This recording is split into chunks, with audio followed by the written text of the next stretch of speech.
Alors, dans cette vidéo, on va parler d'évolution réciproque. Donc le problème, c'est on augmente une valeur V1 de 13% et on obtient la valeur V2. La question, c'est quel pourcentage faut-il appliquer à V2 pour revenir à la valeur V1? Donc, on prend déjà, on augmente une valeur V1 de 13%. Ça veut dire qu'on augmente de 13%. Augmenter de 13%, ça veut dire qu'on a un coefficient multiplicateur de 1,13, c'est-à-dire 1 plus 13 sur 100. Donc, on obtient V2 en multipliant V1 par 1,13. Et donc, on obtient V1 en divisant V2 par 1,13, c'est-à-dire en multipliant V2 par 1 sur 1,13, donc l'inverse de 1,13. Donc, le coefficient que l'on cherche, c'est donc l'inverse du coefficient que l'on avait au départ.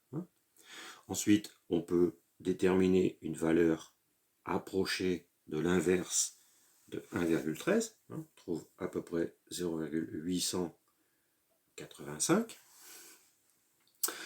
Donc, on trouve bien un coefficient qui propose une baisse, puisqu'on avait augmenté pour revenir, on va faire une baisse.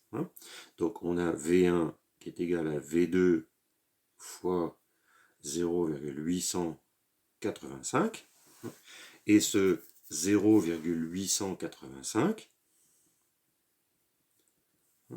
c'est donc 1 moins 11,5 sur 100, puisqu'il faut enlever 11,5% pour revenir au 88,5 entre guillemets. Donc, finalement, pour passer de V2 à V1, on va donc faire une baisse de 11,5%. Donc voilà comment on détermine une évolution réciproque.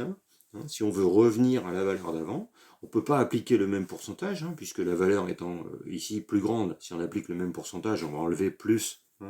Donc on trouve ici, par l'inverse du coefficient multiplicateur qu'on avait au début, on trouve le pourcentage de réduction dans notre problème.